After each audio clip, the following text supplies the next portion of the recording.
Tough one for the Guelph Griffins to swallow. 15 yards the ball is marched up the field, and also what looked like a turnover is wiped off the board, and it puts McMaster in great field position just beyond their 45-yard line. Well, and a great drive start again for Mac. They've only lost 10 yards in their last 2 possessions, and they're already up 6-0. But so far, penalties killing Guelph.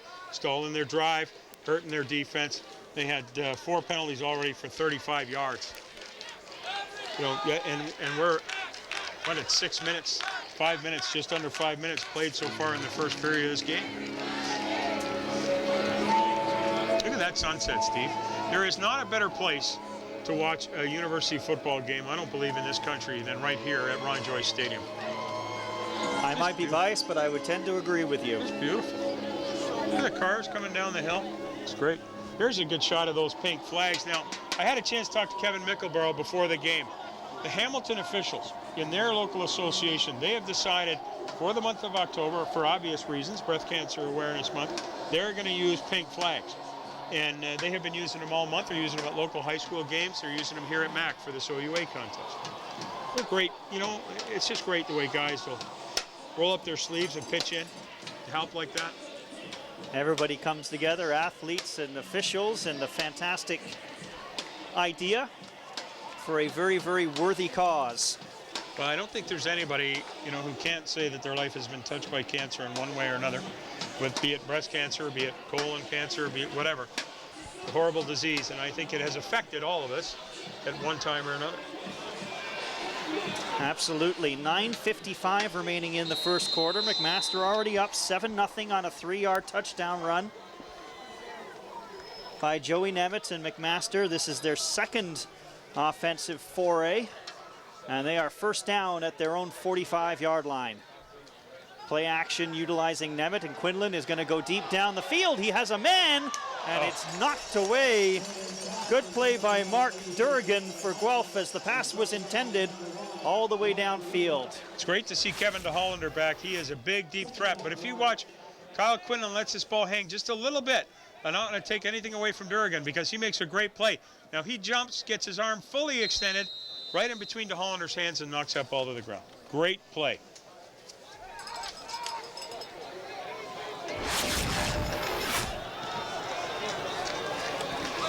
And Durgan also has 4 interceptions on the year. His flags fly everywhere on 2nd and 10. Well, I had the opportunity to go up to Alumni Stadium at Guelph and watch them against Western, or sorry, not Western, against Queens, and their secondary was having a field day picking Shap Delane off. Offside.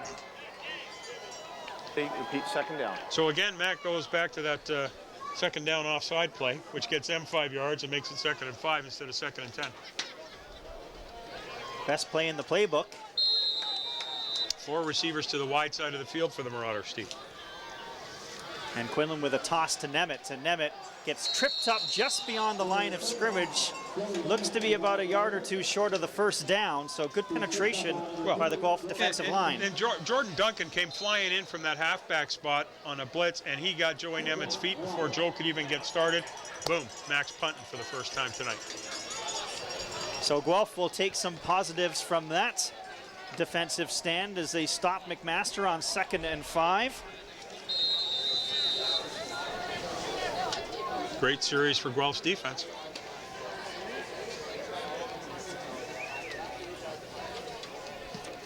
And Krapagna kicks the ball away, and it's angled to the 20-yard line, and going nowhere on the return is Nick Anapolsky. Good coverage by McMaster downfield. Well, it's a great punt by Krapina, who's a true freshman in this program. This punt is beautiful. He sails that ball deep. Now look where the coverage guys are. There's contained, there's people all around him. Great tackle to limit the return. That's outstanding work by Mac's special teams. Alan Dix, first-year defensive back in the tackle. No return, and a punt of 37 yards by Krapina. And Guelph 1st and 10 from their own 20-yard line.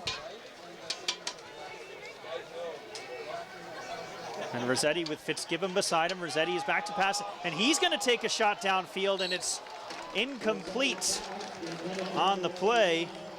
Yeah, not incomplete by very much. You know, Jed Gardner, who is truly the best receiver in this Guelph offense, had a good head of steam up there, a decent route. He got down there. He's just a little bit, the ball was thrown just a little bit too far, but Gardner he caught that ball. He was on his way to the house. It's a good throw, just a little short. Step-by-step coverage by Mario Capito. Another guy who's getting some reps too, and early in his career, Capito, a bunch of guys that, we talk about injuries and how they can really hurt somebody. The depth of Mac shows, and it really helps to have these guys ready to go. Capito gets in there, and he's getting reps. That just makes these players that much better going down the road. You get a freshman who's getting a bunch of reps. He becomes a second-year player. He's almost playing at the level of a third-year player because he's gotten more time on the field, more reps, and more experience. That pass again was intended for Gardner,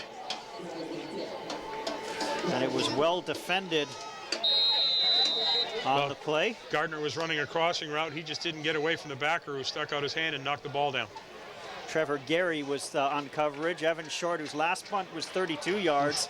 This one is end over end by the left footer, and it's picked up by Robert Babick, and Babick turned to the right, went back to the left, and is down at the 50-yard line. So McMaster again with good field position, this time inside of Guelph territory. Excellent field position and a great play by Babick. He saw that ball bounce. He ran up there real quick and secured it for his Marauders, and then looked for some space. Didn't see anything to the outside, came back up to the left. 35-yard punt by Short, 5-yard return by Babick.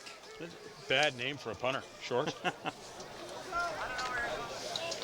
Short from Nelson High School in Burlington. Handoff again to Nemeth, and Nemeth has got lots of space, and he's down the sideline to the 20, to the 10, to the 5, and he is shoved out of bounds at about the 2-yard line. Wow, this is pure Joe Nemeth. This is pure Joe Nemeth. He explodes to the point of attack and then throws in an extra burner, and he's off to the races. Look at Nemeth, slips away from one tackler. Now he's using speed here to outrun these two guys to the corner, gets a block, and then it's a foot race to the goal line. He gets pushed out just inside the 1. Maybe the 2. Maybe the 2. Might be the 2.5. But look at that. There's a great look at it. Big hole. Nemeth fires it up inside, turns the corner, and now it's a foot race. 48 yards on the pickup for Joey Nemeth as he gets shoved out of bounds at the 1-yard line. So 1st and goal for McMaster. And the handoff again to Nemeth, and he's rewarded after his 48-yard run, and he takes it in from 1 yard out, and it's 13-0 McMaster. 48-yard run by Nemeth, 1-yard scoring run. He's got 2 scores of 4 yards.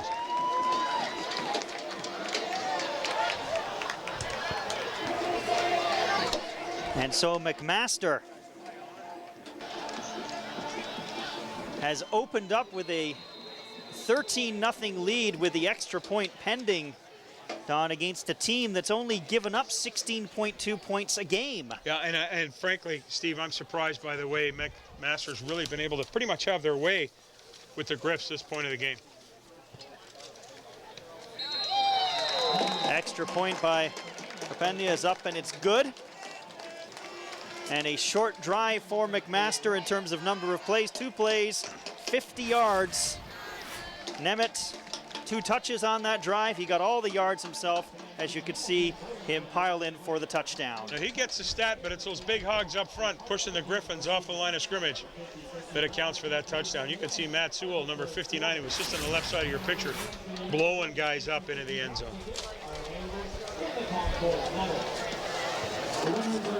Christopher Picard was also involved on that play.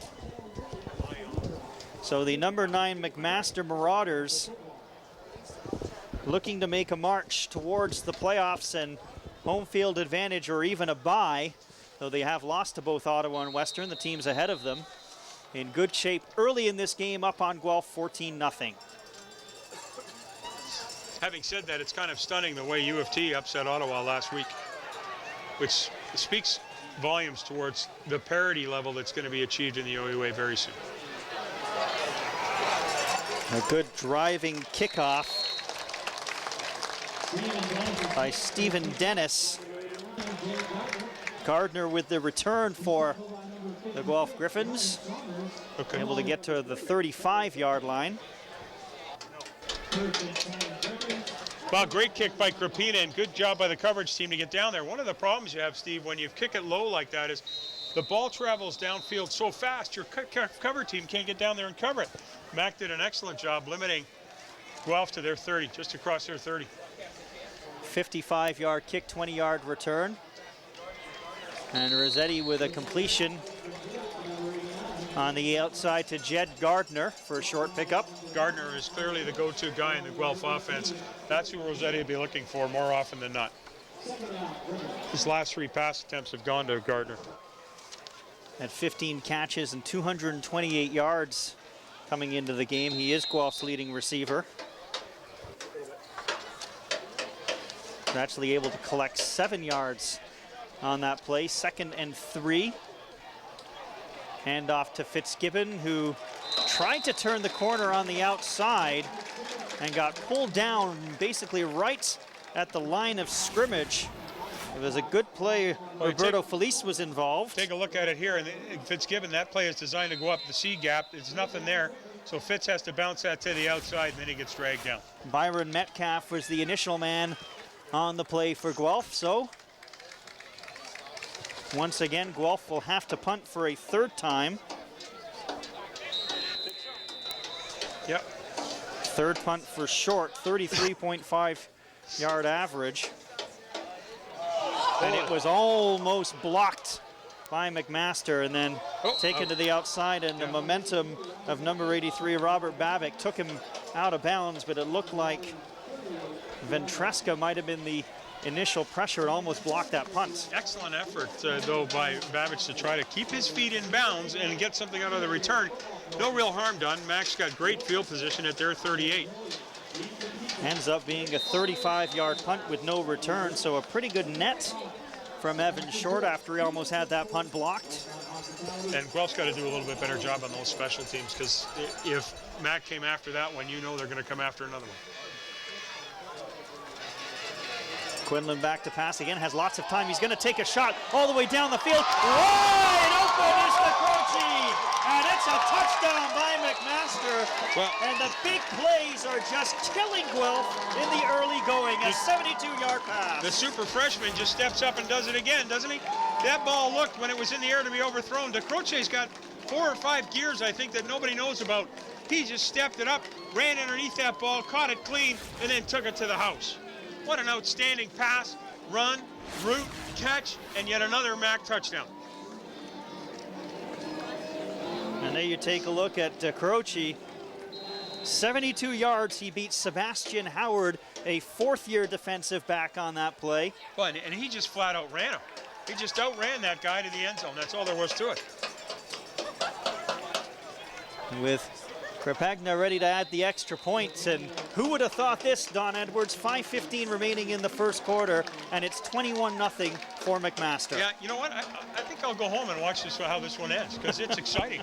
But truthfully, Steve, there's no way. If you had told me this afternoon that with a little better than 5 minutes to play in the first quarter, look, that ball looks overthrown, and look at De Croce take off for it.